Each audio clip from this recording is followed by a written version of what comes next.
नामाचे चिंतन प्रगट पसारा, आशाल ते करा जेथे तेथे, सोडविना माझा स्वामी निश्चयेशी, प्रतिज्ञा हे दाशी केली आम्ही. प्रस्तुत प्राप्तस्थळी प्राप्त प्रसंगी कीर्तनरूपी शिवेसाठी निवडलेला अभंग. संत श्रेष्ठ श्रीमान जगद्गुरु जगत वंदनीय महाराष्ट्रभूषण, भक्तिशास्त्रातील फार मोठे असणारे संशोधक श्रीमंत श्री जगद्गुरु तुकाराम महाराज यांच्या गाथ्यातील नामाचं विशेष नव्हे तर अतिविशेष महत्त्व सांगणारा, तुम्हामा साधकांना अभयदान देणारा, साधकाच्या जीवनातील विशिष्ट असणाऱ्या लक्षणाचं प्रतिपादन करणारा असा 4 कडव्याचा अभंग चिंतनासाठी निवडलेला आहे. विठ्ठल सेवेला सुरुवात करण्यापूर्वी संप्रदायाच्या दंडकाप्रमाणे थोडासा परिहार देणं अगत्याचं या प्रसंगी. आपल्या या पवित्र स्थळामध्ये श्री क्षेत्र पाचेगाव या असणाऱ्या पवित्र क्षेत्रामध्ये, पवित्र दरबारामध्ये कर्तुम अकर्तुम अन्यथा कर्तुम शक्तिशाली भगवान परमात्म्याच्या कृपाशीर्वादाने आदिमाई शक्ती जगदंबा मातेच्या या असणाऱ्या नवरात्र उत्सवाच्या निमित्ताने आदरणीय हरिभक्तपरायण परमपूजनीय गुरुवर्य किशनगिरी महाराज, पूजनीय वंदनीय ज्ञानेश्वर संस्थांचे संस्थापक, वारकरी शिक्षण संस्थेचे परीक्षक गुरुवर्य बंशीबाबा तांबे, आदरणीय हरिभक्तपरायण वैकुंठवासी पूजनीय भानुदास महाराज गायके या महात्म्यांच्या कृपा आशीर्वादाने, आदरणीय हरिभक्तपरायण परमपूजनीय शांतीब्रह्म भास्करगिरीजी महाराज यांच्याही असणाऱ्या शुभ हस्ते वारकरी क्षेत्रातील एक असणारं वयोवृद्ध व्यक्तिमत्व, ज्यांच्याकडे पाहिल्याच्या नंतर पांडुरंग बाबा वैद्यांची आठवण मला झाली, असे आदरणीय पूजनीय राजाराम महाराज, त्यांना नमस्कार करतो. त्याचप्रमाणे आदरणीय योगेश महाराज आळंदीकर, त्याचप्रमाणे हरिभक्तपरायण परमपूजनीय संदीप महाराज जाधव महाराज सुद्धा या ठिकाणी उपस्थित आहेत. समस्त ग्रामस्थ भजनी मंडळ पाचेगाव परिसरातून या कार्यक्रमाला लाभलेलं गुरुजनांचं सौंदर्य, सर्व भजनी मंडळीला ज्ञानोबाराईच्या स्वरूपात पाहून अगोदर दंडवत करतो. श्रोते मायबापांना अभिवादन करतो आणि थोडक्यात चिंतनाकडे वळण्याचा प्रयत्न करतो. विठाला विठाला विठाला विठाला विठाला विठाला. आपल्या या साधनेचं, आपल्या या सप्ताहाचं, ज्ञानेश्वरी पारायणाचं सुवर्ण महोत्सव आहे, बरोबर ना? 50 वर्षे पूर्ण होतात. म्हणजे आपला हा कार्यक्रम नक्की अशा प्रकारचा असणारा सुज्ञ झाला. आपल्या भाषेत बोलायचं म्हटलं तर हा कार्यक्रम असणारा निश्चित अशा प्रकारचा प्रौढ झालेला आहे. विठाला परमार्थिक साधनेचं, परमार्थिक सत्तेतल्या माणसाचं जसं जसं वय वाढतं महाराज,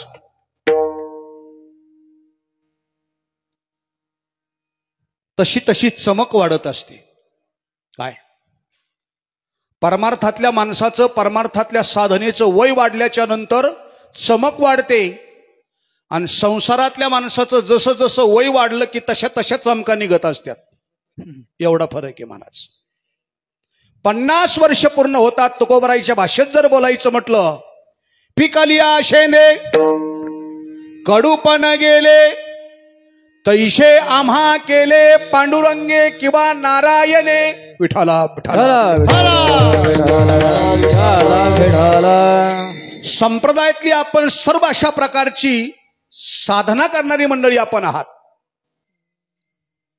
ज्या भूमीमध्ये पूजनीय बन्शीबाबांनी वास्तव्य करावं, ज्या भूमीमध्ये या जाग्यावर अनेक असणारे कीर्तन पूजनीय बन्शीबाबांनी करावेत, बन्शीबाबा हे सामान्य व्यक्तिमत्व नव्हतं मंडळी. या नेवासा, राहुरी, पाथर्डी आणि शेवगाव या 2-4 तालुक्यामध्ये वारकरी संप्रदायासाठी 4 खांब लाभले मंडळी. 4 खांब.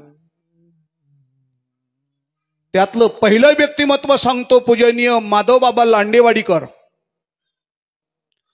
दुसरं व्यक्तिमत्व सांगतो गुरुवर्य रघुनाथ महाराज उमरेकर. तिसरं व्यक्तिमत्व सांगतो आमच्या पूर्व भागातील पूजनीय वैराग्यमूर्ती भक्तराज महाराज सारडा. आणि चौथं व्यक्तिमत्व त्यांचं नाव डोळ्यासमोर आपल्या येतंय, पूजनीय गुरुवर्य बन्शीबाबा तांबे. विठाला विठाला.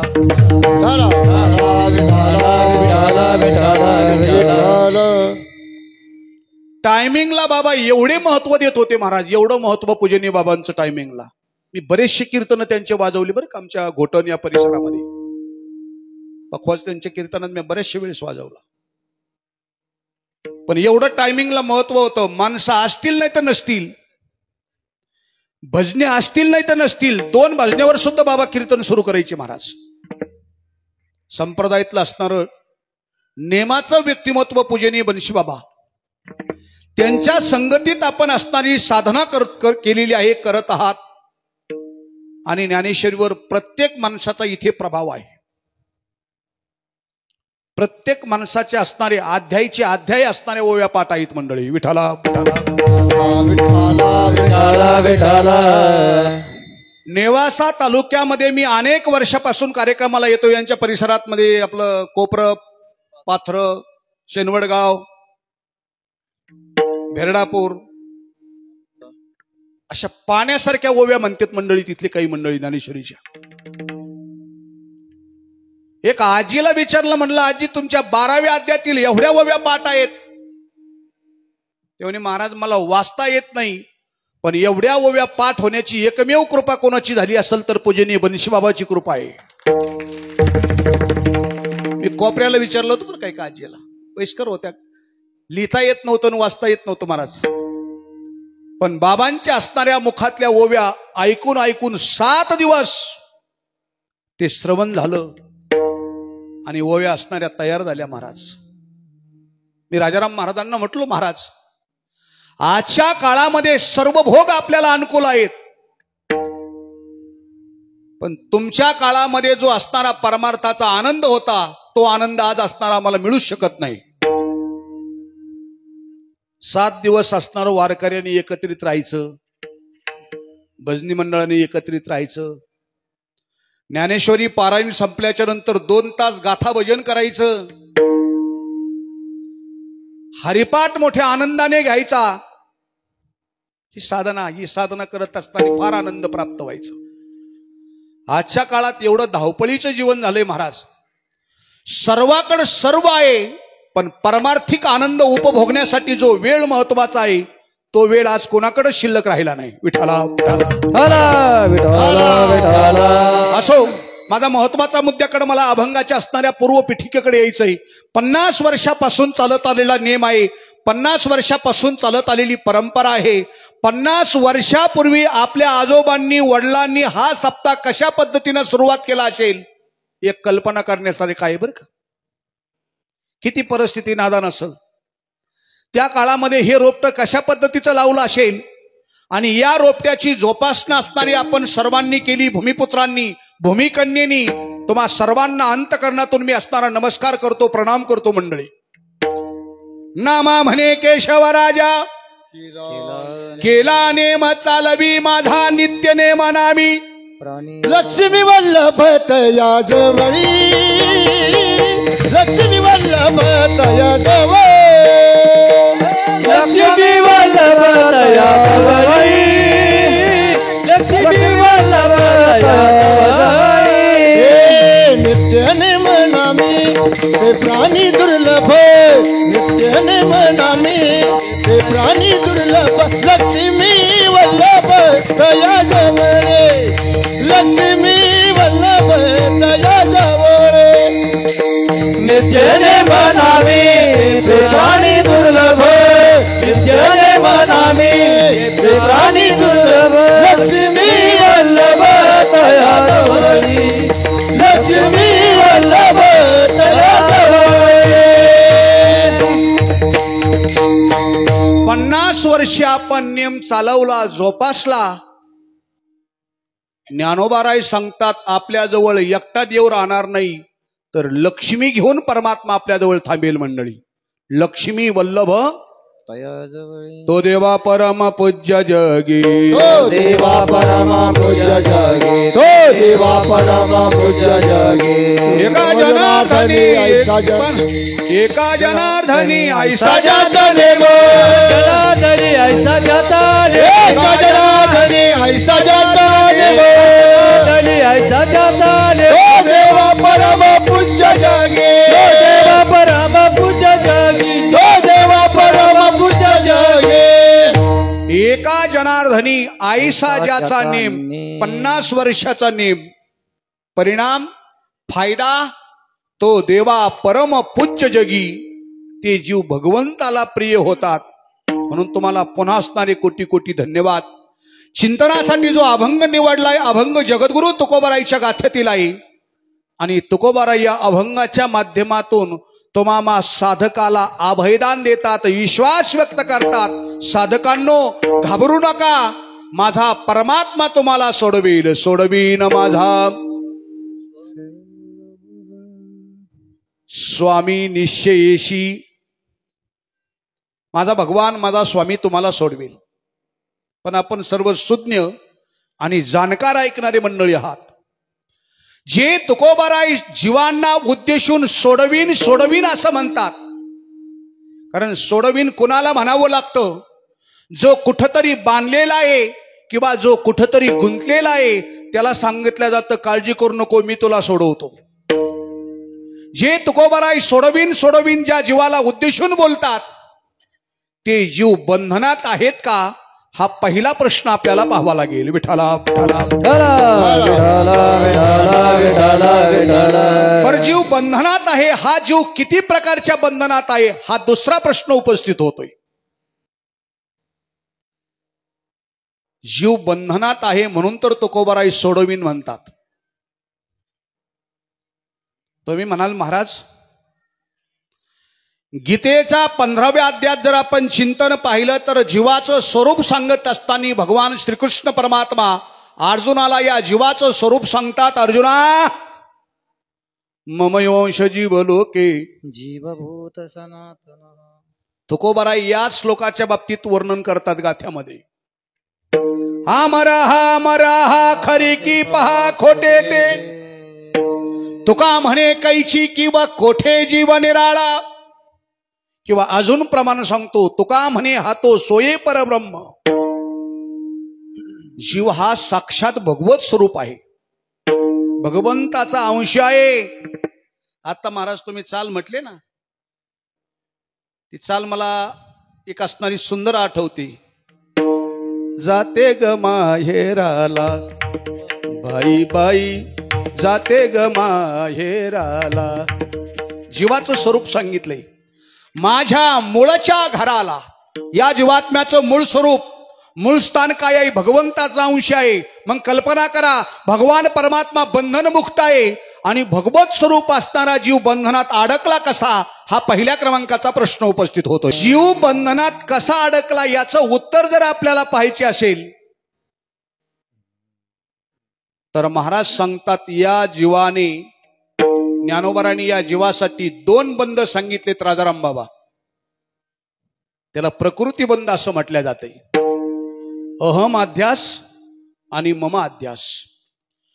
या जीवाने पहिल्यांदा शरीराला माझं समजलंय, या जीवाने इस्टेटीला माझं समजलंय, या जीवाने संपत्तीला माझं समजलंय, नातेसंबंधितांना माझं समजलंय. परिणामे भगवत स्वरूप असणारा जीव बंधनात अडकला. महाराज या देहाते म्हणे मी पुत्रदारा धन माझे परिहे काळाचे खाजे नेन तू गेला. परिणामी भगवत स्वरूप असणारा जीव बंधनात अडकला. माझे तुकोबराय तर याच्या बाबतीत फार गोड वर्णन करतात. घेवनिया छंद माझे माझे घेऊन या छंद, हो माझे माझे घेऊन या छंद, माझे माझे घेऊन या छंद. तुकोबराय सांगता जीव मुक्त होता परी बळे झाला बद्ध.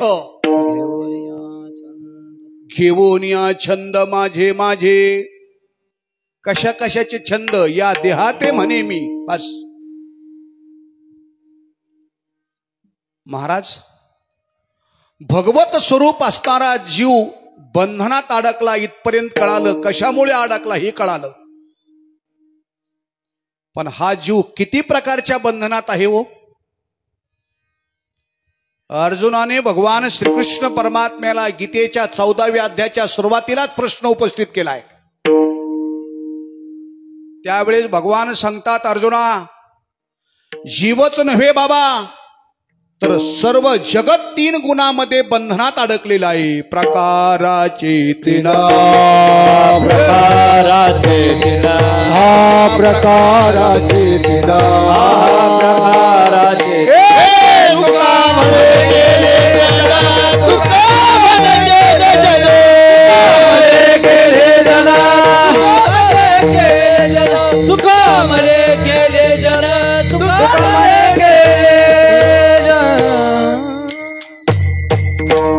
प्रकाराचे 3 तुका म्हणे केले जन. सर्व जगत 3 गुणामध्ये बांधल्या गेलेलं आहे. अर्जुनाने प्रश्न उपस्थित केला, देवा, ज्या 3 गुणामध्ये असणारं जगत बांधल्या गेलं किंवा जीव बांधल्या गेला, ते गुण आहेत कसे आणि जीवाला बांधतात कसे हे भगवान सांगा. हे गुण कैचे किती बांधिती कवने रीती. त्यावेळेस भगवान उत्तर सांगतात, अर्जुना, या जीवाला पहिल्या क्रमांकाचा बंधनकारक गुण आहे, त्या गुणाचं नाव आहे सत्वगुण. दुसरा बंधनकारक गुण आहे, त्या गुणाचं नाव आहे रजोगुण. आणि तिसरा बंधनकारक गुण आहे, त्या गुणाचं नाव आहे तमोगुण. विठाला विठाला. तो अर्जुन होता, ज्ञानी भक्त होता, चतुर भक्त होता. कारण प्रश्न उपस्थित करण्यासाठी सुद्धा बुद्धी लागते बरं का माणसाला. काय शंका उपस्थित होण्यासाठी सुद्धा वाक्चातुर्य लागतं.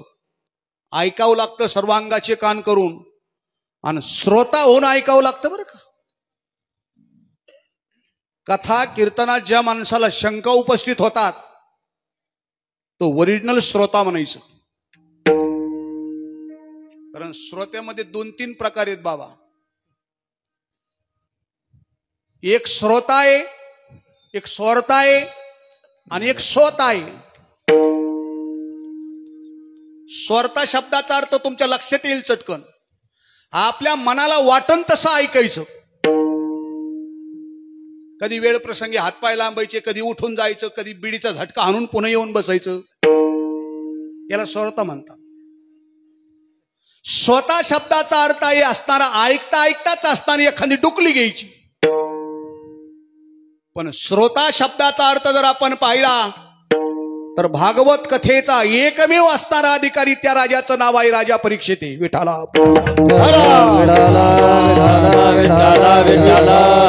7 दिवस असताना राजा परीक्षिताने असताना श्रीमद भागवत नावाची कथा सर्वांगाचे कान करून ऐकली महाराज. परिणाम उद्धरिला जान परीक्षिती, किंवा 7 दिवशी मुक्ती झाली तया. श्रवणे भूपती तरला परीक्षिती, 7 दिवसा मुक्ती झाली तया. याचं नाव श्रोता. अर्जुन हा विद्वान होता, ज्ञानी भक्त होता, चिंतन ऐकणारा होता, सर्वांगाचे कान करून असणारी कथेचं श्रवण करणारा श्रोता होता. म्हणून अर्जुनाला प्रश्न उपस्थित झाला, देवा, सत्वगुण, रजोगुण आणि तमगुण 3ही प्रकारचे गुण बंधनकारक आहेत. इथपर्यंत कळालं. कदाचित रजोगुण, कदाचित तमगुण बंधनकारक ठरू शकेल, पण भगवान सत्वगुण तर हा चांगला गुण आहे. सत्वगुण साधकाच्या दृष्टीने बाधक नसून तो नक्की साधक असावा. विठाला विठाला विठाला भगवान उत्तर सांगतात, अर्जुना सत्वगुण तुला दिसायला चांगला दिसत असेल, पण असायला मात्र तो बंधनकारक आहे महाराज. संदीप महाराज माझ्या तुकोबरांनी गोड व्यक्ती केली महाराज. सत्वगुण, रजोगुण आणि तमोगुण तिन्ही प्रकारचे गुण जीवाच्या दृष्टीने बंधनकारक आहेत. महाराजांनी उदाहरण पटवत असताना अतिशय मार्मिक भाषेत उदाहरण सांगितलंय. चंदनाचा सुळ सोनियाची बेडी सुखने दी घडी प्राणनाशी. अर्जुना एका राजाने आपल्या दरबारामध्ये दोन प्रकारचे सूळ तयार केले. एक सूळ खैराचा केला आणि दुसरा सूळ चंदनाचा केला. एका जीवाला खैराच्या सोळावर दिलं आणि एका जीवाला चंदनाच्या सोळावर दिलं. खैराच्या सोळावर दिलेल्या जीवाच्या जीवनात अमाप दुःख मिळालं आणि चंदनाच्या सोळावर दिलेल्या जीवाच्या जीवनात भरपूर असताना आनंद नाम सुख मिळालं. बरोबर? एवढं तरी बरं म्हटले. जसं खैराच्या सोळापासून दुःखच आहे आणि चंदनाच्याही सोळापासून बंधन नाम दुःखच आहे, त्याच याप्रमाणे अर्जुना सत्वगुण, रजोगुण आणि तमोगुण तिन्ही प्रकारचे गुण जीवाच्या दृष्टीने बंधनकारक आहेत. अजून एक उदाहरण तुकोबराय मांडतात. सोनियाची बेडी. दोन माणसाचा वाद झाला, हो नाही झाला, दोघं कंप्लेंट द्यायला गेले पोलीस स्टेशनला. एक जण श्रीमंत होता, एक गरीब होता. पोलीस डिपार्टमेंटची गाडी गावात आली आणि जो गरीब माणूस होता त्याला उचललं, जेलमध्ये नेऊन टाकलं. पण त्याने सुद्धा तक्रार नोंदली, साहेब कायद्यापेक्षा या जगात कोणीच मोठा नसतो. जसं मला तुम्ही बेडी घालून आणलेला आहे तसं माझ्या सुद्धा म्हणण्यानुसार माझा जो वादी प्रतिवादी आहे त्याला सुद्धा तुम्ही बेडीच घालून आणलं पाहिजे. पोलीस डिपार्टमेंटची गाडी पुन्हा गावात आली. त्या श्रीमंत माणसाच्या घरी गेले आणि सांगितलं, तुम्ही सुद्धा कायद्याच्या चौकटीत बसले आहे, तुम्हाला सुद्धा बेडी घालूनच यावं लागेल आमच्यासोबत. त्यावेळेस त्यांनी साहेब सोबत तडजोड केली. साहेब नक्की असताना बेडी घालून न्या, माझं काहीच मत नाही, पण गावातला प्रतिष्ठित आहे, वागता आहे, किंमतवान माणूस आहे, नक्की बेडी घालून न्या, माझं काहीच मत नाही, पण कृपया माझ्या हातामध्ये लोखंडाची बेडी शोभणार नाही. म्हणले कशाची घालायची? त्याने सांगितलं, माझ्यासाठी सेपरेट सोन्याकडून सोन्याची बेडी तयार करून आणली ताबडतोब. तुम्ही म्हणता इतक्या ताबडतोब कीर्तनात येत असते ताबडतोब. बेडी सोन्याची आणली, हातामध्ये घातली, पेठाने मिरवत त्याला जेलमध्ये नेऊन टाकलं. मुद्दा संपला माझा. जशी लोखंडाची बेडी बंधनाला कारणीभूत आहे आणि सोन्याची ही बेडी बंधनालाच कारणीभूत आहे, तद्वत अर्जुना सत्वगुण, रजोगुण आणि तमोगुण तिन्ही प्रकारचे गुण जीवाच्या दृष्टीने बंधनकारक आहेत. विठ्ठला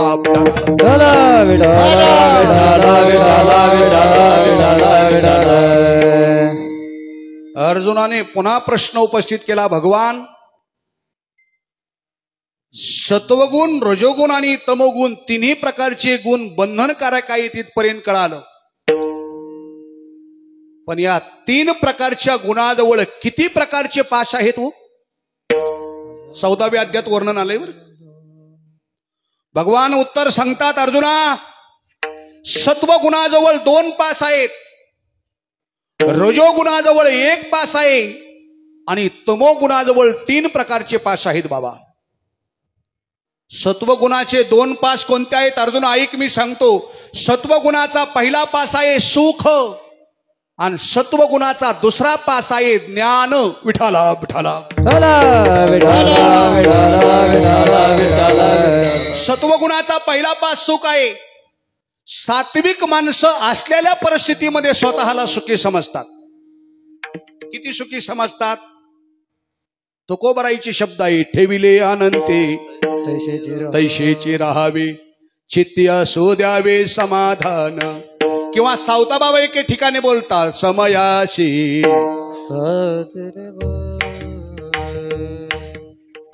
हो असलेल्या परिस्थितीत स्वतःला सुखी समजतात माणसं.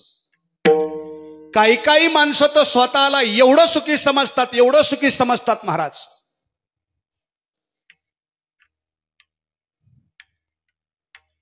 रूपवान पत्नी असेल, 2 शहाणी मुलं असतील, गावात थोडी प्रतिष्ठा असेल, 10-5 पोते गावाचे घरात पडलेले असतील, 4-2 लाख बँकेत शिल्लक पडलेली असेल.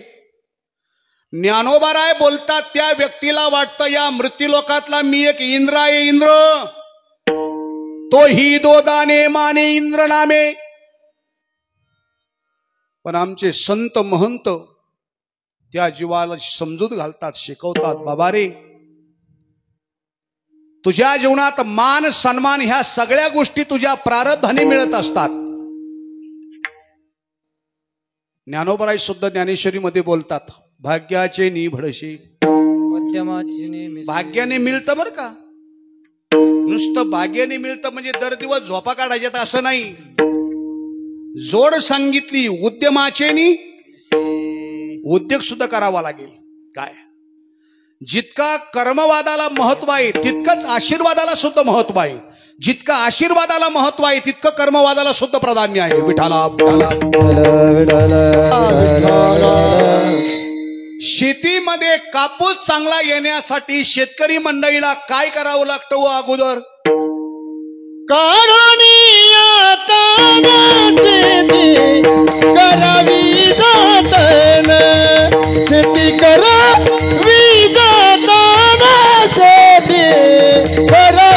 जातन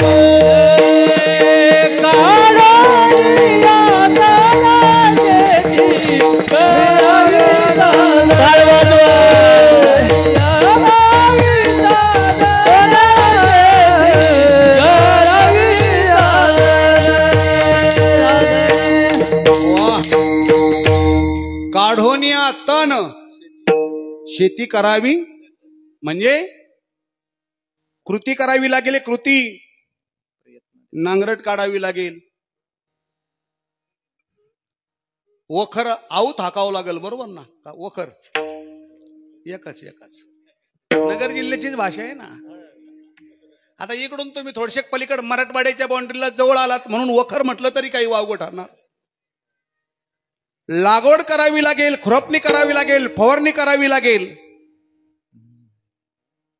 ही झाली कृतीनाम प्रयत्न.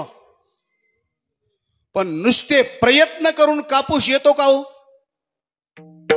आणि नुसते प्रयत्न करून जर कापूस येत असेल तर उन्हाळ्यात लावायला काय अडचण आहे? नुसते प्रयत्न करून कापूस येऊ शकत नाही, तर केलेल्या प्रयत्नाला आशीर्वाद रूपी पावसाची गरज लागते मंडळी. ज्यावेळेस कृतीनाम प्रयत्न आणि आशीर्वाद रूपी पाऊस एकत्रित होतो त्याच वेळेस असणारं भरघोस पद्धतीचं उत्पादन मिळत असतं. विठाला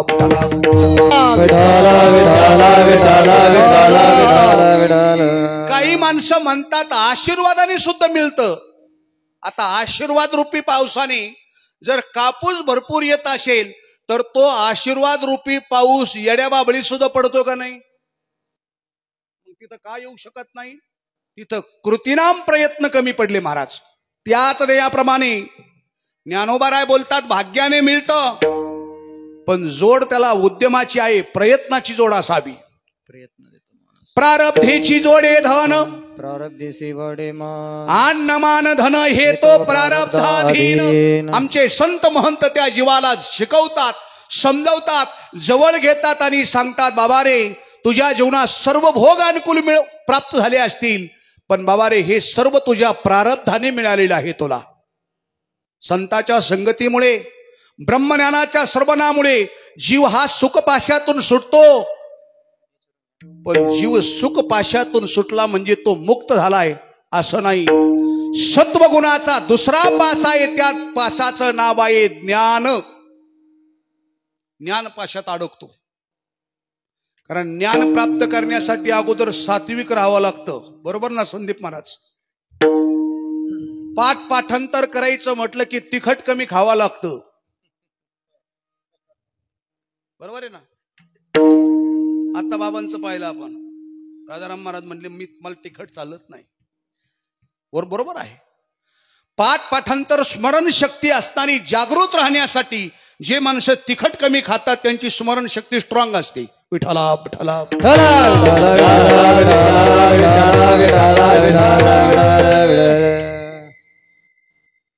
जास्त बोलायचं नाही कारण समोर लाईव्ह चालू आहे. विठाला विठाला आम्ही कशालाच आकळत नव्हतो, पण ही पायखुटी पक्की झाली वर का आम्हाला.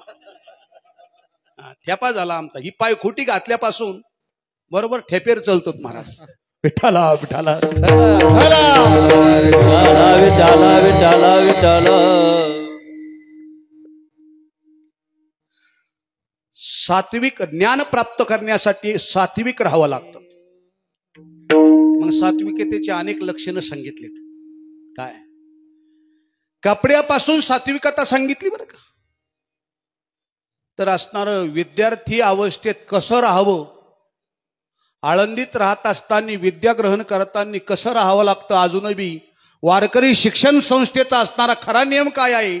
4 वर्षे जे माणसं आळंदी शिक्षण संस्थेत, वारकरी शिक्षण संस्थेत अभ्यास घेतात, अध्ययन करतात, त्या विद्यार्थ्याची आरशाची कंगवेची गाठ नसते 4 वर्ष.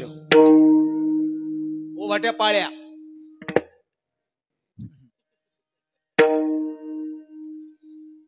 ते खोटं नाही महाराज. आणि जोपर्यंत जयराम बाबा भोसले आळंदीत अस्तित्वात होते तोपर्यंत कुणाचाच हिंमत नव्हती की केस वाढून फिरायची आळंदीत, आणि बिगर टोप्याचं फिरायचं कोणातच हिंमत नव्हती. 1991 साली लीना नावाची नवीन नील निघली होती बघा, लीना बाटली. ती आळंदीत फार फेमस होती.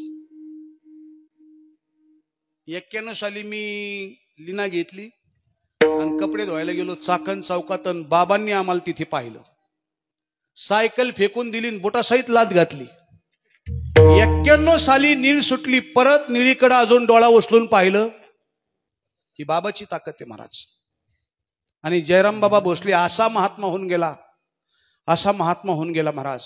नाही भीडभाड, कोणी असू द्या, घेणं देणं नव्हतं महाराज.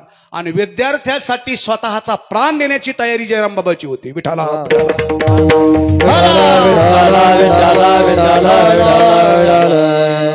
सात्विकता सांगतोय. कपड्यापासून सात्विक कसं राहायचं, विद्या ग्रहण करण्यासाठी असणारे कपडे कसे वापरायचे. अजूनही संस्थेत विद्यार्थ्याला असणारे इतके जरी केस वाढले तरी येऊ देत नाहीत पाठाला. पाळीच घालून म्हणतात अख्खी उभाट्या. आणि काही विद्यार्थ्याकडे नाव्याकडे जायला पैसे नसतात अजूनही बरं का. असे काही साधक आहेत. मग दुसरा विद्यार्थी तो साधक त्या दुसऱ्या विद्यार्थ्याची असणारी चेप्पी करतो महाराज. सात्विकता. तिखट कमी खायचं, कपडे असणारे साधे वापरायचे. आणि साधक अवस्थेत असताना सात्विकता असल्याच्या नंतर अध्ययन होतं, पाठपाठांतर होतं. म्हणजे ज्ञान प्राप्त करण्यासाठी सात्विक राहावं लागतं. चला, सत्वगुणामुळे ज्ञान, आणि ज्ञान प्राप्त झाल्याच्या नंतर साधकाला धोका सांगितला महाराज. ज्ञानापासून साधकाला जो धोका प्राप्त होतो त्याचं नाव अहंकार. सत्वगुणामुळे ज्ञान, ज्ञानामुळे अहंकार. आणि ज्ञानी पुरुषाला जर अहंकार प्राप्त झाला अधोगती नाम नरकाला जावं लागतं. तिळ मात्र जरी होय अभिमान, मेरू तो समान भार देवा, मेरू तो समान भार देवा, मेरू तो समान भार देवा. तिळ मात्र जरी होय अभिमान, मेरू भार देवा, मेरू तुल्य भार देवा, मेरू तुल्य भार देवा. भगवंतालाच अहंकार चालत नाही तर भगवंताकडे जाण्याला साधनाला कसा अहंकार चालेल. तिळ मात्र जरी होय अभिमान, मेरू के समान भार देवा. तुका म्हणे नरकी घाली अभिमान, जरी होय ज्ञान गर्व ताठा. सत्वगुणामुळे ज्ञान, ज्ञानामुळे होतो अहंकार. आणि एकदा की ज्ञानी पुरुषाला अहंकार प्राप्त झाला की तुकोबाराय सांगतात त्या असणाऱ्या ज्ञानी पुरुषाला अधोगती नाम नरकाकडे जावं लागतं. आता कोणाला कशाचा अहंकार होईल ते सांगता येत नाही बरं का. हे ऐकणारापासून तर आमच्यापर्यंत भजनी मंडळासोबत पेटी मास्तर पखवाजे प्रत्येकाला अहंकार. एक जण मला म्हणला, महाराज काय रात्रीच्या बाबांनी कीर्तन हाणलं. मला लिंबाचा फोक आणला होता काय, नेमकं काय हाणलं म्हणजे नेमकं काय. नाही महाराज कीर्तन लय भारी केलं. म्हणलं कोणता अभंग होता ते काय सांगता येईल बा आम्हाला. हे ऐकणाराचा अहंकार. काही सप्ताहामध्ये काही भोळे भाबडे वारकरी असतात, त्यांचा अहंकार सेपरेट असतो. संदीप महाराज एक वारकरी मला म्हणला, महाराज अख्खा काकडा पाठ आहे आपल्या. म्हणलं बरं झालं बा, चांगलं आहे. कसं कसं घेता म्हणलं, तुम्ही कोणत्या मालिकेपासून सुरू होती तुमची. ते म्हणे महाराज पुढं म्हणायला दुसरा असतो आणि माग अख्खा मी तोंडपाठ म्हणतो म्हणे त्याच्या. म्हणलं मला काकड्याचं कळलं आता, पण हरिपाठाचं कसं आहे ते सांग. ते म्हणला हरिपाठ सगळा मुख पाठ आहे, पण ज्ञानदेवापाशी आलं का घोटाळा होतो म्हणे. ज्ञानदेवापाशी बरेच जण घोटाळा घालतात बरं का. बस विठाला ज्ञानदेव म्हणे व्यासाची आखोना द्वारकेच्या राणा झाला की चहुवेदी दान त्याच्या बापाला सापडत नाही. पुढं समजून घ्यायचं, जोपर्यंत हरिपाठ पाठ होत नाही तोपर्यंत ज्ञानोबराईची कृपा झाली नाही हे सिद्ध आहे. कोणाला विचारण्याची गरज नाही. 50 राग तुमचे झाले असतील गायन क्षेत्रात, किंवा तुम्ही विशारद असाल, पण तुमचं गायन सुरू झाल्याच्या नंतर माणूस थांबत नाही ऐकायला. समजून घ्यायचं गंधर्व देवतेची कृपा झाली नाही. काही विशारद माणसं आहेत बरं का, मी माझ्या डोळ्याने पाहिले, पण कोणत्या प्रसंगी काय म्हणावं त्याचा त्यांना पत्ताच लागत नाही.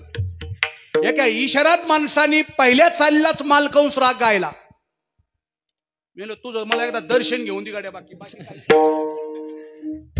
पहिल्या चालीला मालकंस गायल्याच्या नंतर काय होईल, कीर्तनकार येडा होण्याची शक्यता.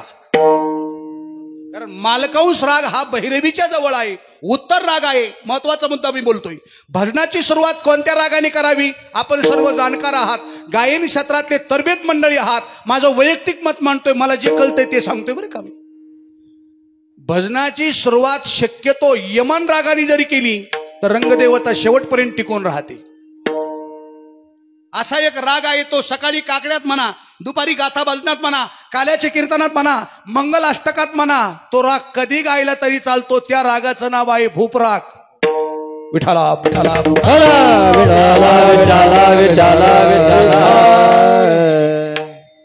एक जण विशारद तो म्हटला, इशारद आहे. इशारद म्हटल्याच्या नंतर मला आनंद वाटला. मी भजन ऐकायला बसत असतो.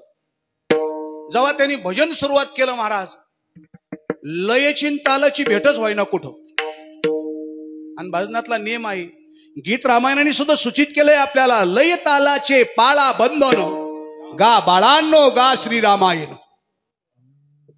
म्हणून गायक मंडळीसाठी महत्वाचा सोर महत्वाचा आहे. काय ज्याला सोर लागत नसेल त्यांनी भानगडीत पडायचं नाही बरं का. कारण महाराजांनी त्यांच्यासाठी सेपरेट सांगितलंय, गाता येईल तेनेची गावे रवी हरी हरी म्हणावे. प्रयत्न करावे अगोदर आणि नंतर इकडे असताना येण्याचा प्रयत्न करावा. चला,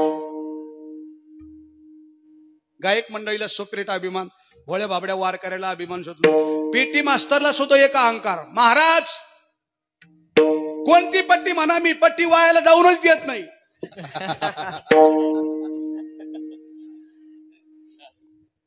पेटी मास्तरची चतुरता कुठं ओळखायची बरं का. पेटी मास्तर चतुर किती आहे त्याची चतुरता ओळखण्यासाठी, पेटी मास्तरची चतुरता ओळखण्यासाठी सोपी खूण आहे. कदाचित गाणारा माणूस जर बेसूर झाला तर पेटी मास्तरनी त्या प्रसंगी पेटीच्या पट्ट्या सुद्धा बेसूर द्याव्यात, असं माझं वैयक्तिक मत आहे. खोटं नाही बरं काही. गाणारा जर बेसूर झाला तर त्याच पट्ट्या वाजवल्या पाहिजेत. आपल्या पॉइंटवर जाऊन उभा राहायचं नाही. आपण जर पॉइंटवर जाऊन उभा राहिलो तर तो या गादीवर आलेला माणूस उघडा पडतो आणि तो अपमानित होतो महाराज. विठाला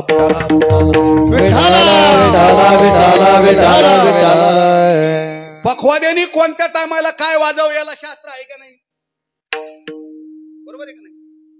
गाणारे रागाचा विस्तार करत असताना पखवाद्याने जर नुसत्या सरपाट्या वाजवल्या धड धड धड धड धड धड धड धड धड. रागाचा विस्तार होत असताना पहिलं सांगतो आताच नाही बरं का, आताच्या परिस्थितीला आम्ही समोर येऊ शकत नाही. अभिमन्यू आबा मुळे, राम महाराज कादळे, गुरुवर्य भीमसेन महाराजांच्या सोबत अनेक असणारे पखवाजे, दिग्गज पखवाजे वादक मंडळी होती. आणि भीमसेन महाराजांचे शब्द होते, गाणारा रागाचा विस्तार करत असताना वाजवणाऱ्यांनी त्या प्रसंगी साधा ठेका वाजावा, याच्यापेक्षा तयारी असेल तर त्रिताल वाजावा, हे पोषक असतं. म्हणून तुम्ही पहा, मोठमोठाले जे गायक मंडळी आहेत, पंडित भीमसिंह जोशीच्या भजनामध्ये कायमस्वरूपी साधा ठेकाच वाजवला जातो महाराज. विठाला विठाला विठाला विठाला विठाला विठाला. मी सगळ्याचे अहंकार सांगितले, आता आमचा राहिला ना. महाराजाला काय कमी अहंकार? महाराज म्हणतात, महाराज असं कीर्तन केलं एक सुद्धा माणूस जागा ठुला नाही रात्री. म्हणलं यदांत उघडून पाजला का काय? जाऊ दे. सत्वगुणामुळे ज्ञान, ज्ञानामुळे प्राप्त होतो त्याचं नाव अहंकार. आणि अहंकारामुळे ज्ञानी पुरुषाला अधोगती नाम नरकाकडे जावं लागतं. अर्जुनाने हात जोडले, देवा सत्वगुणाचे 2 पास कळाले, रजोगुणाजवळ किती पास आहेत? भगवान सांगतात रजोगुणाजवळ एकच पास आहे, त्या पाशाचं नाव आहे आशा नावाचा पास. नुकतीच आता वामन जयंती होऊन गेली, अशा उपजली भगवंताची, निच वामनत्व आले त्याशी, आशेने दीन केले देवाशी, कथा काय वित्तराची. रजोगुणाचा 1 पास आशा किंवा आशेचे बांधिले, तुका म्हणे वाया गेले चला. आणि तमोगुणाजवळ 3 पास आहेत. तमोगुणाचा पहिला पास प्रमाद आहे, तमोगुणाचा दुसरा पास आळस आहे, आणि तमोगुणाचा 3रा पास निद्रा नाम झोप आहे. विठाला विठाला विठाला विठाला विठाला विठाला. प्रमाद, प्रमाद शब्दाचा अर्थ आमचे गुरुवर्य भक्तराज महाराज नेहमी सांगत, प्रमाद कशाला म्हणतात? तमोगुणी माणसाकडून नेहमी नेहमी चुका घडत राहणं, याचं नाव आहे तमोगुणाचा पहिला पास प्रमाद. पत्नी आपली आहे, पण पत्नीचा अपमान किती करायचा, कुठं करायचा, कधी करायचा, केव्हा करायचा, याला मर्यादा आहेत का नाही? प्रामाणिकपणाने सांगा, पत्नीचा अपमान कधी करायचा असतो? एकांतात. एकांतात अपमान केल्याच्या नंतर ती तुम्हाला कधीच आठवू शकत नाही. याला म्हणतात जुनं ते सोनं. विठाला विठाला विठाला विठाला विठाला विठाला. याचा अर्थ त्यांचा अपमान करायचा असं मत नाही बरं का. नारी की निंदा मत करो, नारी है रतन की खान, जिस खोली में पैदा हुआ शुक भीष्म हनुमान. काय स्त्रीचा अपमान कधीच करायचं नाही. पण माता भगिनीला नम्रतेची विनंती आहे, आपण सुद्धा मर्यादा सोडून पुढे चालायचं. ज्या कुटुंबामध्ये, ज्या घरामध्ये स्त्रीचा अपमान वेळोवेळी होतो, त्या कुटुंबात लक्ष्मी टिकत नाही मंडळी. आणि जी स्त्री असणाऱ्या घरातल्या वयोवृद्ध माणसाचा, वडीलधाऱ्या माणसाचा, आपल्या पतीचा अपमान करते, तिच्या पूर्वजांना सुद्धा सद्गती कधी प्राप्त होत नाही, हे सुद्धा विसरू नका. विठाला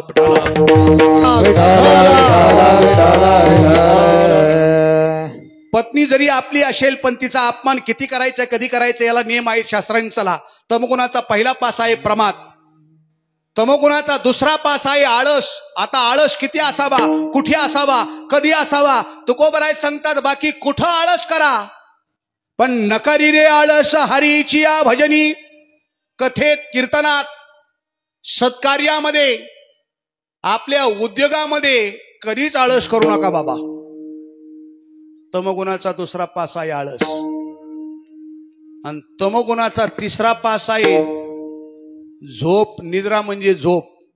आता झोप असावी, पण किती असावी, कुठे असावी, कधी असावी, याला मर्यादा आहे. कीर्तनात, प्रवचनात, रामकथेत, भागवतात झोप येत असेल तर ती झोप नाही, तुकोबाराय सांगतात साक्षात ते पाप आहे. विठाला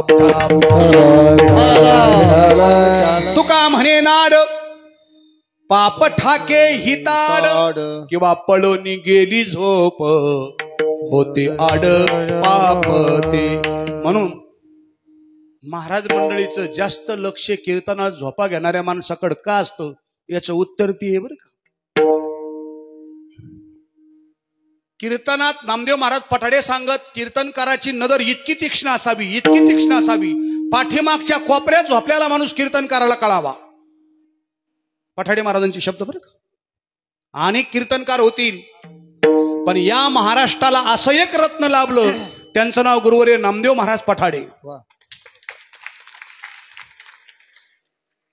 अतिशय चलाकीचं व्यक्तिमत्व महाराज. गायनात तसंच, बोलण्यात तसं, पाठपाठांतरात तसं. अनेक वेळा त्यांचे सुद्धा कीर्तन वाजवण्याची संधी आम्हाला मिळाली. विठाला विठाला मला बाबांनी सांगितलं, राजाराम बाबांनी, या ठिकाणी शाळेच्या खोलीमध्ये 7 का 8 लोकात कीर्तन केलं म्हटले आम्ही. बरोबर. मी याच्या पुढचा टप्पा सांगतो तुम्हाला. नामदेव महाराज पठाड्यांचे कीर्तन, त्या काळात जनरेटर हे अवस्था नव्हत्या.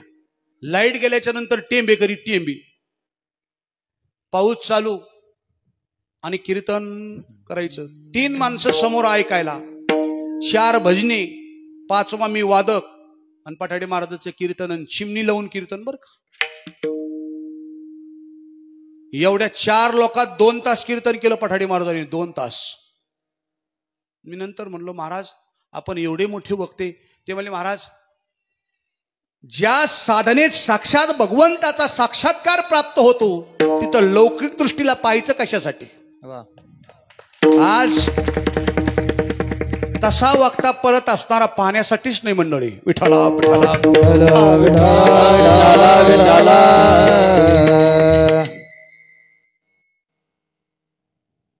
ते सांगत कीर्तनकाराची नजर इतकी तीक्ष्ण असावी.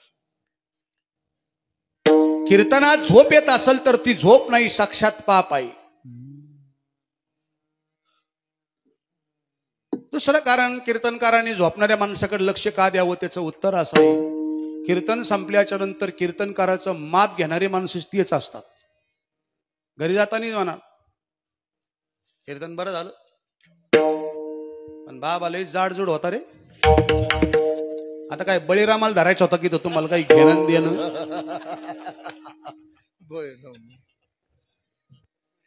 काही नाही म्हणजे कीर्तन चांगलं केलं पण गळालाच बसका होता राव त्याचा. मुद्दा लक्षात घ्या. कीर्तनातला घरचा फरक एवढा आहे, घरी अगोदर आथरून टाकावं लागतं. आथरुणावर अंग टाकल्याच्या नंतर 10 मिनिटांनी डोळा लागतो. आणि इथला फरक असा आहे, इथं अगोदर डोळा लागतो नंतर अंग टाकीतो कोणाच तरी अंगावर. विठाला विठाला विठाला विठाला विठाला. सत्वगुणाचे 2 पास कळाले, रजोगुणाचा 1 कळाला, तमोगुणाचे 3 प्रकारचे पास कळाले. 6 प्रकारच्या पाशामध्ये अनेक जण आपण बंधनात आहोत. अर्जुनाने प्रश्न केला, देवा सर्वांना सर्व पाशाचं ज्ञान आहे का. भगवान सांगतात, अर्जुना एका वर्गाला बंधन नावाची गोष्टच कळत नाही. पशु काय पाप पुण्य जाणते, उत्तम मध्यम भोग भोगीते. बंधन कळत. दुसऱ्या वर्गाला बंधन कळतंय पण सोडण्याची अपेक्षा नाही, त्याचं नाव पामर. अंगा मनाशी रुचावे, येतुलेने कृत्य कृत्य नाठवे, जे करण्याची नावे भलतेची करी. समजून घ्या, आपण ज्ञानेश्वरीचे तयार मंडळी आहोत आपण. 3रा वर्ग आहे, त्या वर्गाला बंधन नक्की कळतंय आणि बंधनातून असणारे ते मुक्तही झालेले असतात, ते साधू संत. 4थ्या क्रमांकाचा वर्ग आहे, त्या वर्गाला बंधन कळतंय पण सुटण्याचा जसा जसा प्रयत्न करतो तसा तसा तो अधिक गुंतल्या जातो. सुटण्याचा काही करीतो उपाय, तो ते देखे पाय गोवियेले. अनेक प्रयत्न करून तो साधक असताना बंधनमुक्त होत नाही. तो साधक जगद्गुरु तुकोबराईकडे गेला आणि तुकोबराईच्या चरणी नतमस्तक झाला. महाराज अनेक बंधनामध्ये मी गुंतलेलो आहे, जेणेकरून मी बंधनमुक्त होईल, मला असा काहीतरी उपाय सांगा. त्यावेळेस तुकोबरांनी त्या साधकाला जवळ घेतला आणि साधका, तू नक्की बंधनमुक्त होशील, काहीच काळजी करू नको. त्यावेळेस साधकाने विचारलं, महाराज मी बंधनमुक्त होईल इथपर्यंत कळालं, पण बंधनातून मला सोडवीन कोण? याचं उत्तर दुसरं चरण. सोडविला माझा स्वामी नित्याचे.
सोडविला माझा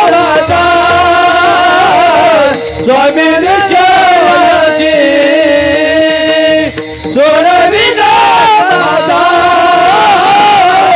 स्वामी सोडवीन माझा स्वामी. स्वामी शब्दाचा अर्थ आहे मालक. माझा मालक, माझा भगवान नक्की सोडवील, साधका काळजी करू नकोस. स्वामी कुणाला म्हणतात? ज्याच्या सत्तेने जगत चालते, वृक्षाचं पान आलतंय, जगातली जीव जगतात. आईच्या उदरामध्ये बाळाची आणि स्तनामध्ये दुधाची निर्मिती करतो, त्याचं नाव स्वामी. करीना आठविशी कृपाळू देवाशी, पोषितो जगाशी एकलाशी. बाळा दुधा कोण करीतो उत्पत्ती, वाढवी श्रीपती सवेदोनी. सकळ जीवाचा करीतो सांभाळ स्वामी. म्या बोलविल्या वेद बोले, म्या चालविल्या वृक्षाची पान हले ज्याची सत्ता. स्वामी या पदावर अनेक प्रकारचे पुरावे सांगता येतील. सोडून माझा स्वामी, निश्चयशी गॅरंटी, भरवासा. पण का? तुकोबाराई सांगतात, आम्ही वारकऱ्यांनी प्रतिज्ञा केली, प्रतिज्ञा हे दाशी केली आम्ही. तुम्ही म्हणाल महाराज प्रतिज्ञेला काय किंमत असते हो? किती लोकांनी प्रतिज्ञा केल्यात आतापर्यंत? जगाच्या मालकाने भगवान श्रीकृष्ण परमात्म्याने प्रतिज्ञा केली होती. सर्व भागवताचे असणारे उपासक मंडळी आपण आहात. विकासानंद महाराजांचं भागवत ऐकणारे मंडळी आपण आहात. अतिशय भागवताचा जाणकार वक्ता आहे बाबा महाराज, विकासानंद महाराज.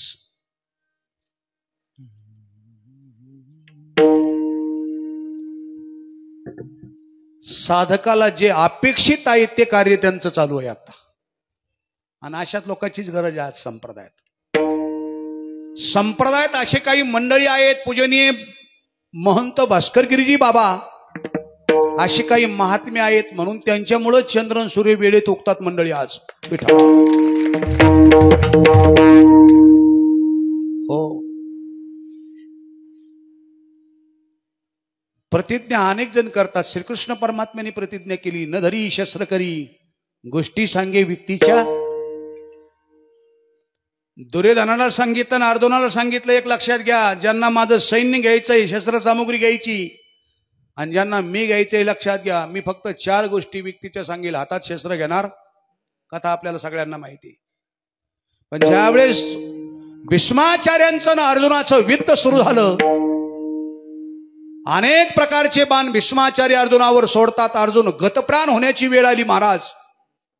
त्यावेळेस भगवान श्रीकृष्ण परमात्मा सुदर्शन चक्र घेऊन भीष्माचार्यांच्या पाठीमागे धावू लागले.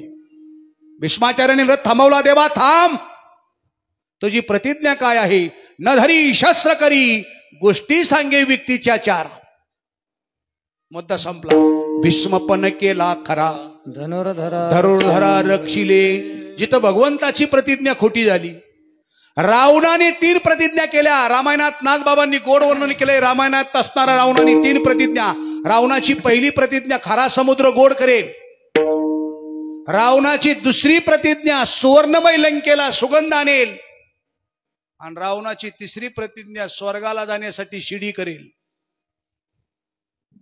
7 कोटी घरं रावणाच्या लंकेत होत्या. इतका श्रीमंत रावण. 33 कोटी देव बंदी शाळेत होते. 9 ग्रह पालथे होते. गणपती बाप्पा सारख्या देवतेकडे एक काम दिलं होतं. नाथ महाराज गोड वर्णन करतात. सटवी करी बाळांपण गजानन ओळी गाढव. विठाला रावणासारखा सर्वांगाने मजबूत असणारा या जगात श्रीमंत माणूस कोणी अजून पुढे आला नाही महाराज. सगळ्या अंगाची श्रीमंती रावणाची बघा. रावणाची बुद्धिमत्ता वेदपाठ होते. रावणाच्या गायन शास्त्रात रावण मोठा होता. मृदंग वाजवण्यात 1 नंबर होता. ब्रह्मदेवाचा नातू होता. 80,000 बायका होत्या रावणाला. एक म्हातारा हळूच मला म्हणलो खोबरेच तेल किती लागत असंभवा. म्हणलं गप मर जरा थिर राय येडेवन्न करू. विठाला विठाला विठाला विठाला विठाला. 80,000 पत्न्या, 1.25 लाख नातू आणि 1 लाख मुलं. आता तुम्हीच गणित करा. नशिबाच्या काळात रावण नाही ते बरं झालं. जर रावण असता तर 1 जागा आमदाराची बिनविरोध होती बरं का. 3,05,000 मतदान रावणाच्या घरात होतं महाराज.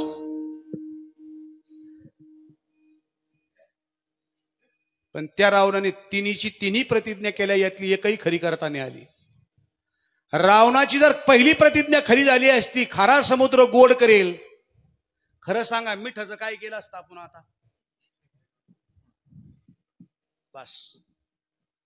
रावणाची दुसरी प्रतिज्ञा जर खरी झाली असती, सुवर्णमय सोन्याला सुगंध आणेल, तर पाठीमाग आमच्या भागात ते ड्रोन सोडायची काय गरज होती. होते का तुमच्या भागात? महिनाभर झोपच नाही ना आम्हाला. काही जवळ नाही. मी उगाची याला म्हणायचं घेणं ना देणं नाही. येड्याच्या खिशाला 2-2 पेनं. रुपये खिशात नाही तर रातभर जागा. मी इकडून कीर्तन करून जायचं आणि तिथं गेल्याच्या नंतर काठी घेऊन बसायचं.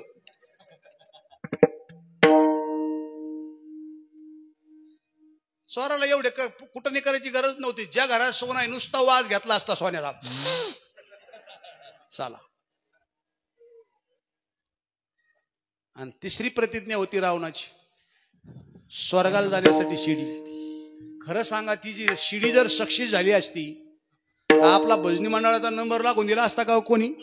तिथं आपल्या अगोदर दुसरीच यादी पुढे गेली असती. ती आपल्याला रगड देत का. डोक्यातून काढून टाका तुम्ही, जाऊ द्या. ते बोलायला आटपू शकत नाही तर आपल्याला पुढे शिडीकडे जाऊन दिला असतो. विठाला एकही प्रतिज्ञा रावणाची खरी झाली नाही महाराज. इथं तुकोबरायांनी का म्हणावं, प्रतिज्ञा हे दाशी केली आम्ही. उत्तर एकच सांगतो. तुकोबराय सांगतात भगवंताची प्रतिज्ञा खोटी होईल, रावणाची प्रतिज्ञा खोटी होईल, पण आमच्या वारकऱ्याची नाम हरिदासाची प्रतिज्ञा देव कधीच खोटी होऊन देत नसतो. नामदेवरायच्या गाथ्यात आलेला अभंग तुम्ही ऐका. चंद्रभागे तिरी ऐकेल्या गोष्टी, वाल्मिके शतकोटी ग्रंथ केला, शतकोटी तुझे करीना भंग. सविस्तर अभंग पाहून घ्या. नामदेवरायांनी केलेली प्रतिज्ञा. भगवान परमात्म्याने सरस्वती मातेला बोलवलं. सारजीशी सांगे भीमा तेरी हरी, बैस जिबेवरी नामयाच्या.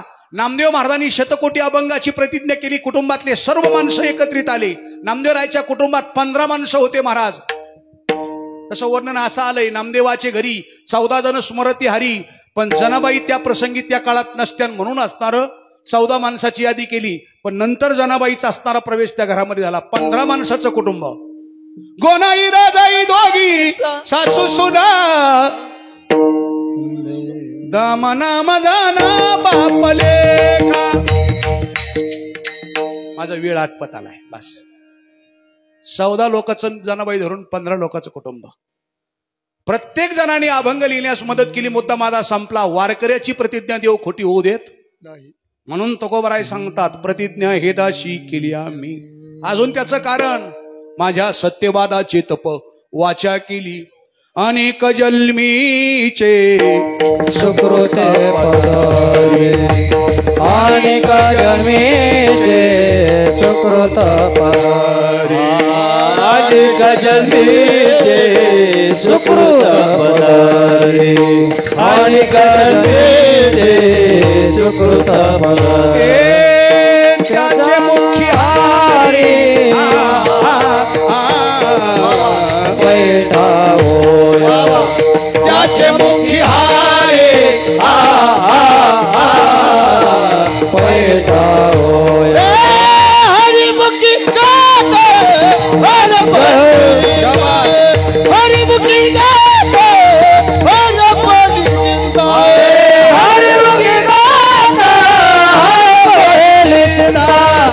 हरिमुखी गाते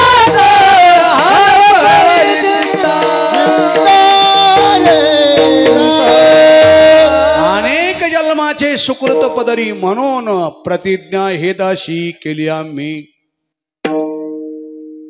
जन्मो जन्मी बहु पुण्य के जन्म जन्मी म्हणून प्रतिज्ञा हेदाशी केली आम्ही.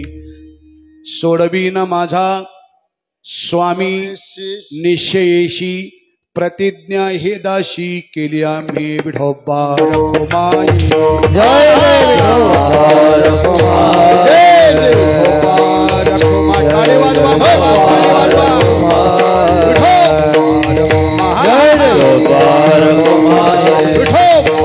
रखुमाई विठोबा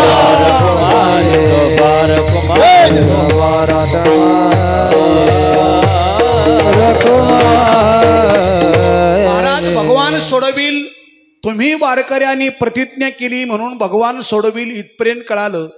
पण देवाने आम्हाला सोडवावं तत्पूर्वी आम्ही साधकाने काय करावं याचं उत्तर पहिलं चरण. नामाचे चिंतन नामाचे चिंतन नामाचे चिंतन प्रगट बसारा नामाचे चिंतन प्रगट पसारा नामाचे चिंतन प्रगट पसारा नामाचे चिंतन प्रगट पसारा नामाचे चिंतन प्रगट पसारा नामाचे चिंतन प्रगट पसारा नामाचे चिंतन प्रगट पसारा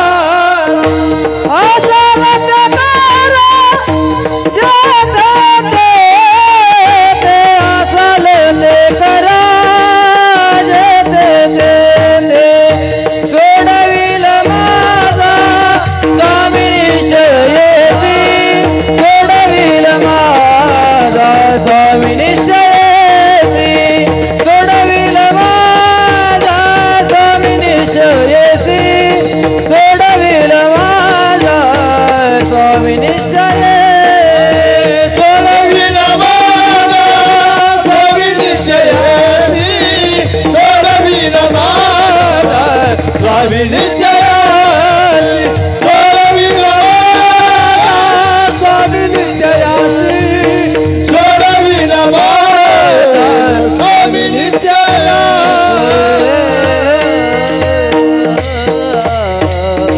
आपल्यावर जबाबदारी दिली तुकोबराने देव सोडविल. पण तत्पूर्वी काय करावं? नामाचे चिंतन चिंतन करावं. महाराज कधी करावं? कांद्याची लागवड जवळ आली, कापस फार फुटलेत, 15 रुपये किलो झालाय. तुमच्याकडे किती? 10 आहे का?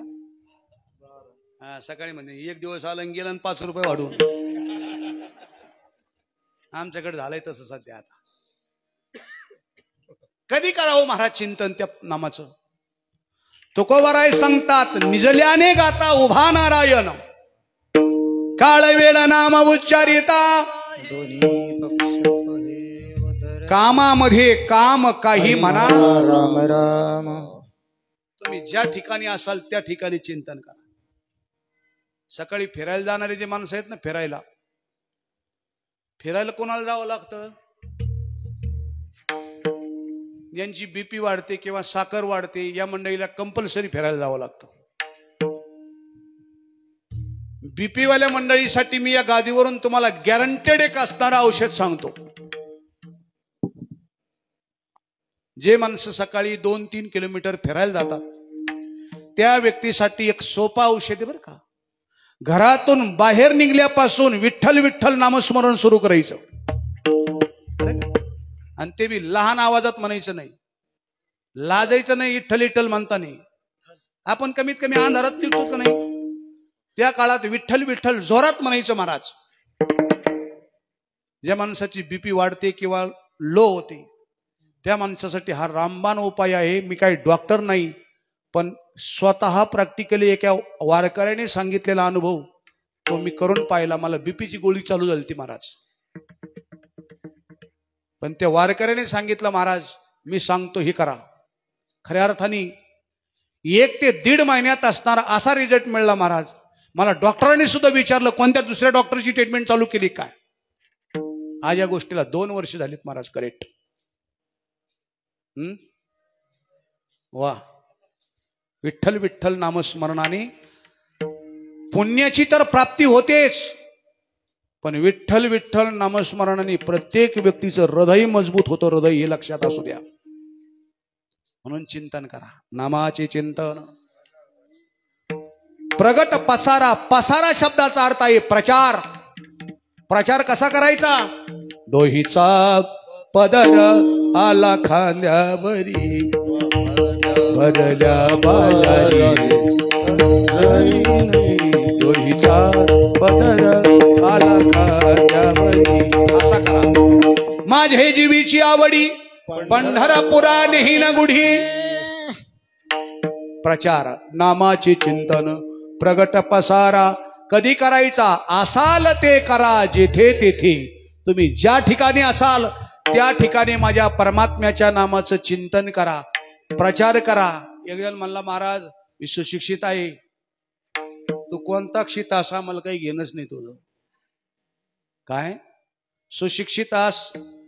अब्जपती असू दे, नाही तर लक्षपती असू दे, करोडोपती असू नाही तर भिक्षापती असू दे, भगवंताच्या दरबारात सर्वांना असणारी मान सन्मान हा सारखा असतो मंडळी.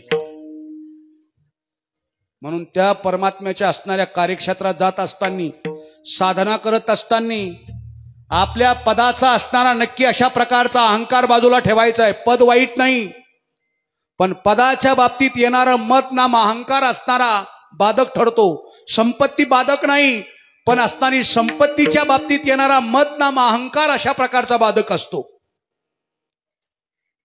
आपण चांगल्या पोस्टवर काम करत असाल, एखाद्या ठिकाणी चांगल्या क्लस्टोला असताना आपण, तर गावातल्या कोणत्याही वयोवृद्ध माणसाचा सन्मान करा. काही निमित्ताने माणूस येत असतो आपल्याकडं. आपल्या गावातला वयोवृद्ध साधी व्यक्ती जर आपण पाहिली तर खुर्चीवरून उठून त्या माणसाची चौकशी केली पाहिजे त्या माणसाने. कारण या भूमीचा आपण काहीतरी लागतो हे विसरायचं नाही. आणि जे माणसं पदावर जातात, कुठल्याच माणसाच्या गावातल्या उपयोगी पडत नाही, त्यांना रिटायर झाल्याच्या नंतर त्यांना विचारा तुम्हाला काय परिस्थिती येते. रिटायर होऊन गावाकडे आलं ना, ते फाट्यावर जर उतरलं तर त्याला पायी पायी एकट्याला यावं लागतं. मागून येणारं पोरग सुद्धा गाडीवर घेत नाही त्याला. का? पदाच्या बाबतीत अहंकार येऊ देऊ नका. एक रिटायरमेंट मला म्हणलं, महाराज कधी मध्ये आम्हाला कीर्तनाला नाही जा कुठं बी. म्हणलं ते म्हणे रिटायर आहे मी, मोकळाच आहे आता.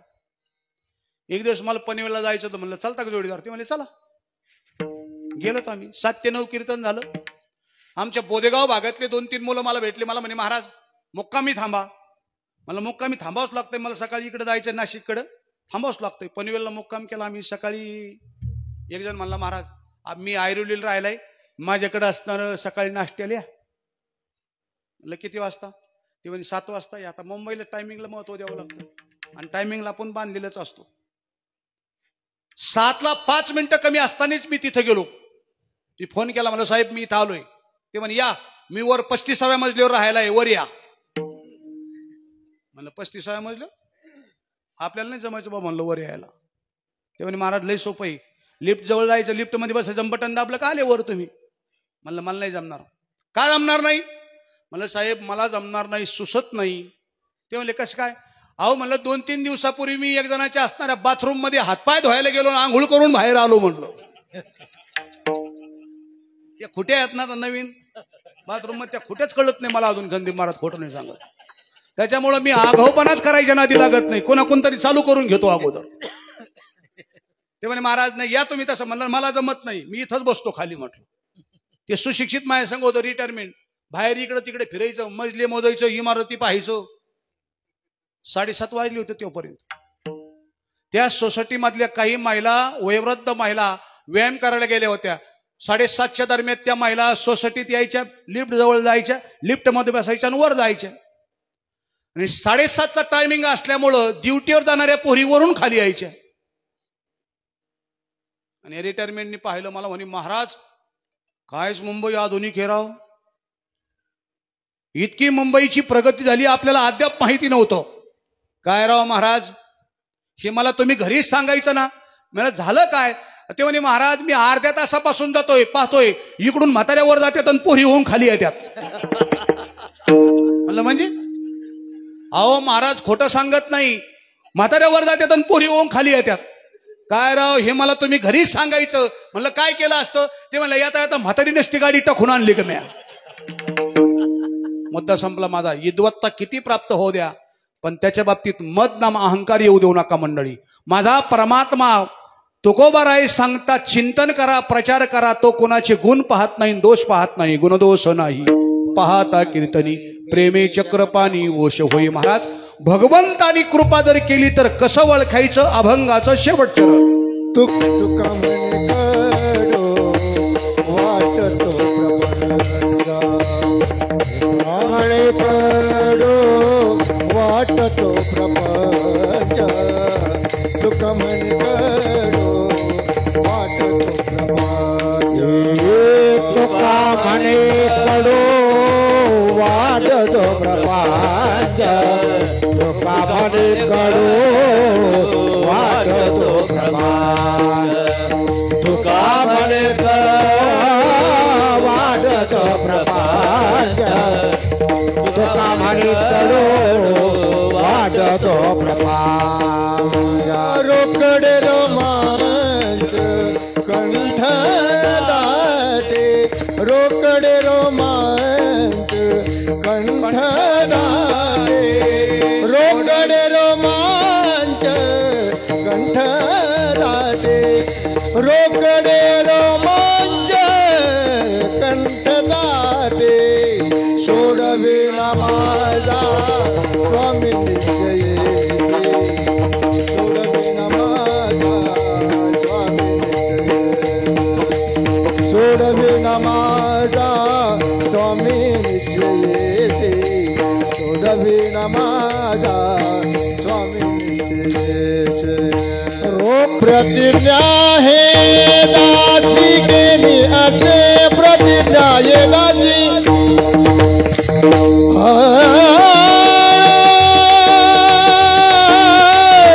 हळूहळू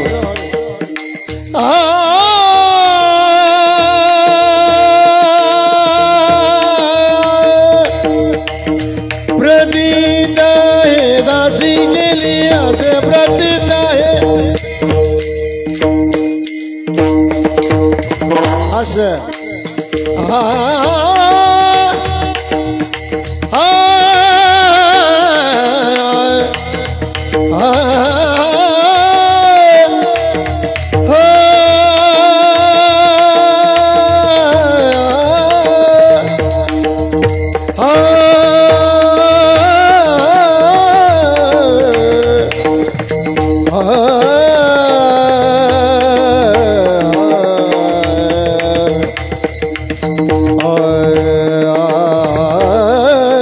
प्रतिज्ञा हे दासी केली प्रतिज्ञा हे दासी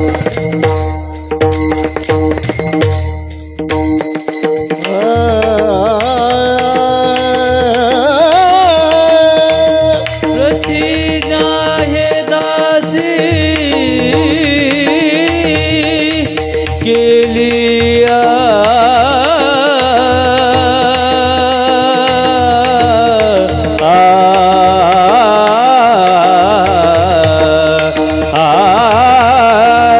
प्रतिज्ञा हे दासी केली आम्ही केली आम्ही केली आम्ही केली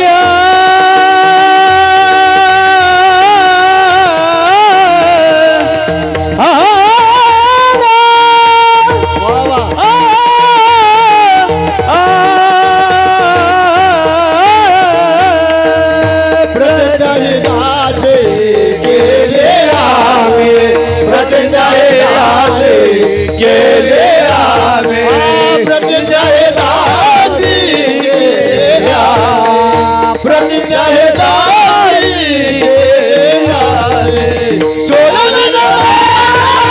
स्वामी जय सोनं स्वामी जय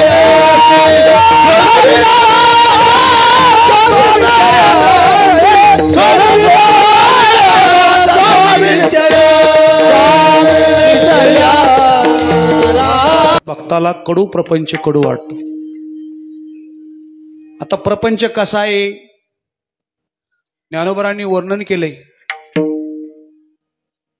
विषय विषयाचा परिपाडू गोड परमार्थ लागे कडू कडू विषय तो गोडू जीवाशी झाला.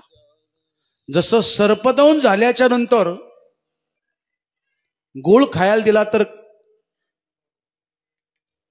कसा लागतो कडू लागतो बर आणि लिंबाचा पाला खायला दिला तर गोड लागतो. तसं लोभ नावाच्या सर्पाने असणारी विषबाधा केली आपल्याला म्हणून गोड परमार्थ आपल्याला कडू लागतोय कडू प्रपंच आपल्याला गोड लागू लागलाय. 2 मिनिटं घ्यायची आणि सेवा समाप्त करायची. या भारतभूमीवर असं एक रत्न जन्माला आलं त्यांचं नाव आहे स्वामी विवेकानंद. स्वामीचं खरं नाव तसं नरेंद्र आहे. तेजस्वी असणारे पुरुष ज्ञानी विद्वान चतुर बुद्धिमान. स्वामी कॉलेज अवस्थेत असताना सुद्धा डोक्याला फेटा असायचा बरं का. म्हणून आपण प्रत्येक डॉक्टरांच्या प्रॅक्टिसच्या ठिकाणी हॉस्पिटलच्या ठिकाणी स्वामी विवेकानंदाचे फोटो आपल्याला पाहायला मिळतात. अतिशय बुद्धिमान व्यक्तिमत्व. ते चालती ज्ञानाचे बिंब तयाचे अवयव सुखाचे कोंब असं विद्वान व्यक्तिमत्व. स्वामी कॉलेज अवस्थेत असताना एक दिवस रेल्वेमध्ये स्वामी विवेकानंद प्रवास करतात. एक उद्योगपत्याची मुलगी स्वामी विवेकानंद समोर आली. स्वामी विवेकानंदाचं तेजस्वी स्वरूप पाहिलं आणि स्वामी समोर हात जोडले. स्वामी तुम्ही माझा पत्नी म्हणून स्वीकार करा. स्वामी विवेकानंदांनी त्या चतुर बुद्धिमान मुलीला प्रश्न केला. मुली मी तुझा पत्नी म्हणून स्वीकार केल्याच्या नंतर तुझ्या जीवनात कोणता अलभ्य लाभ प्राप्त होईल. त्या मुलीने सांगितलं स्वामी तुम्ही जर माझा पत्नी म्हणून स्वीकार केला तर तुमच्यासारखा तेजस्वी बुद्धिमान असणारा रत्न माझ्या पोटी प्राप्त होईल. पण स्वामी विवेकानंद त्या मुलीशी संवाद करतात. मुली माझ्यापासून झालेला मुलगा रूपवान होईल गुणवान होईल देखणा होईल चतुर होईल बुद्धिवान होईल पण माझ्यापासून झालेला मुलगा तो साधूच होईल असं सांगता येत नाही. कारण शास्त्राचा दंड काय संताचे ते आप्त नव्हती ते संत. मुलाचीच जर तू अपेक्षा करत असेल तर एक काम कर ना तू मलाच मुलगा म्हणून समज ना. तो का म्हणे कडू वाटतो प्रपंच.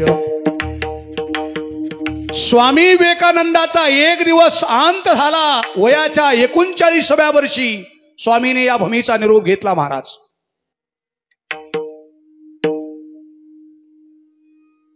वर्तमानपत्रामध्ये असणारा फोटो छापून आलेला आहे. पहिल्याच पानाला हेडिंगला बातमी आहे. स्वामी विवेकानंदाच्या माता सकाळच्या प्रसंगी आपली असणारी देवपूजा आटपलेली आहे. भगवान सूर्यनारायणाची पूजा केलेली आहे आणि तुळशीची पूजा करण्यासाठी स्वामी विवेकानंदाच्या मातोश्री तुळशी वृंदाजवळ येतात. एक चिमुकल्या मुलाने असणारा ते वर्तमानपत्र हातात मध्ये घेतलं आणि बालक असताना जवळ गेला. समोर आईच्या असताना फोटो खाली टाकला. आईची असणारी देवपूजा तुळशीची पूजा चालू आहे. स्वामी विवेकानंदाच्या आईची सहज नजर त्या असणाऱ्या वर्तमानपत्राकडे गेली. आपल्या मुलाचा पहिल्याच पानावर हेडिंगला फोटो पाहिला आणि त्या चिमुकल्या बाळाला विचारलं, पेपर हातामध्ये घेतला आणि त्या मुलाला विचारलं, बाळा सांग माझ्या नरेंद्राचा स्वामी विवेकानंदाचा काय म्हणून पहिल्या पानावर फोटो आलेला आहे, कोणता पुरुषार्थ माझ्या असणाऱ्या मुलाने केलाय ते सांग. चिमुकलं बालक बोलू लागलं, आई तुमच्या मुलाने स्वामी विवेकानंदाने स्वामी नरेंद्राने असा काही पुरुषार्थ केलाय, कळी काळावर घातली कास एक बेका भोनी बळी रे. हे कळत नसेल तर मातोश्री स्वामी विवेकानंदाचा अंत झालेला आहे. अंत शब्द ऐकल्याबरोबर स्वामी विवेकानंदाच्या मातेने तुळशीची पूजा थांबवली. पेपर हातामध्ये घेतला. एक हात आपल्या उदरस्थानी लावला आणि एका हाताने भगवंताला असणारे आवाहन केलं, हे देवा अशा मुलाला मी उदरामध्ये वागवलं की जीवनभर ज्या मुलाला कडू प्रपंच कडू वाटला, तो का म्हणे कडू वाटतो प्रपंच, त्याच मुलाची अवस्था अंगावर शहारे अष्टसात्विक भाव, डोळ्यातून असणारे प्रेमाश्रू आणि कंठ दाटून येत होते त्याच असणाऱ्या स्वामी विवेकानंदाची. म्हणून तुका म्हणे कडू वाटतो प्रपंच, रोकडे रोमांच कंठ दाटे, सोडवीन माझा स्वामी निश्चयेशी, प्रतिज्ञा हे दाशी केली आम्ही. चारही चरणाचा सरळ सरळ धावत्या वेळात भावार्थ मांडला. आमच्या माता भगिनी पुरुष मंडळी आपण 9 दिवस व्रतस्थ आहोत, उपवास चालू आहे. हो, आई साहेबाची जगदंबा मातेचे उपवास चालू आहे. हा उपवासच असा आहे संदीप महाराज, हा उपवास धरल्याच्या नंतर भूकच समाप्त होती महाराज. अनुभव आई माता भगिनीने विचार, जे उपवास धरतात, मी सुद्धा बऱ्याच दिवस उपवास केले पण पित्ताची प्रकृती वाढल्यामुळे मी आता बंद केले. उपवास धरल्यापासून भूक समाप्त होते आणि आईचं स्मरण केल्याच्या नंतर प्रत्येक माणसाची भूक समाप्त होत असते, लक्षात असू द्या. संकट आल्याच्या नंतर बापाची आठवण करा, संकट समाप्त होतं. आणि भूक लागल्याच्या नंतर आईचं स्मरण करा, भूक समाप्त होते. आणि आपल्या असणाऱ्या अध्ययनामध्ये काही प्रश्न एखाद्याने विचारला आणि प्रश्नाचं उत्तर नाही आठवलं तर त्यावेळेस आपल्या गुरुचं चिंतन करा, त्या प्रश्नावर नक्की तोडगा निघेल महाराज. मुद्दा संपला. आपण व्रतस्थ आहोत, उपवास चालू आहे आपला. पण नुसता उपाशी राहून उपवास घडत नाही बरं का. मी प्रमाण सांगतो, एकादशीचा उपवास घडण्यासाठी व्रत एकादशी करीन उपवासी, जोड सांगितली गायीनं हरनिशी, म्हणून तर बनशी बाबांनी नवरात्रात सप्ताह सुरू केला. माता माऊल्या सर्वजण आपण उपवास व्रतस्थ आहोत आणि त्या व्रताला जोड नामचिंतन व्हावं म्हणून सप्ताहाचा कार्यक्रम, सामुदायिक परमार्थ. आताच्या उपासावाल्याची योग लय चांगली आहे.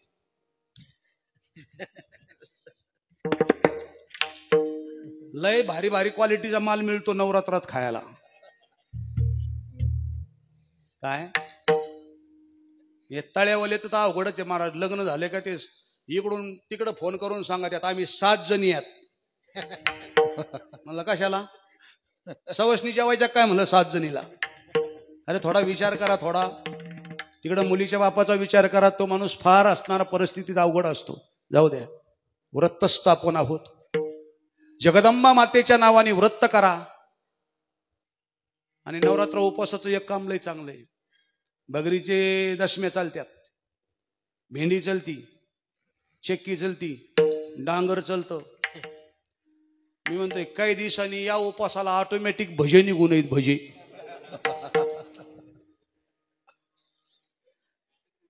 नवरात्र उपवासाची पद्धत कशी होती सांगू का.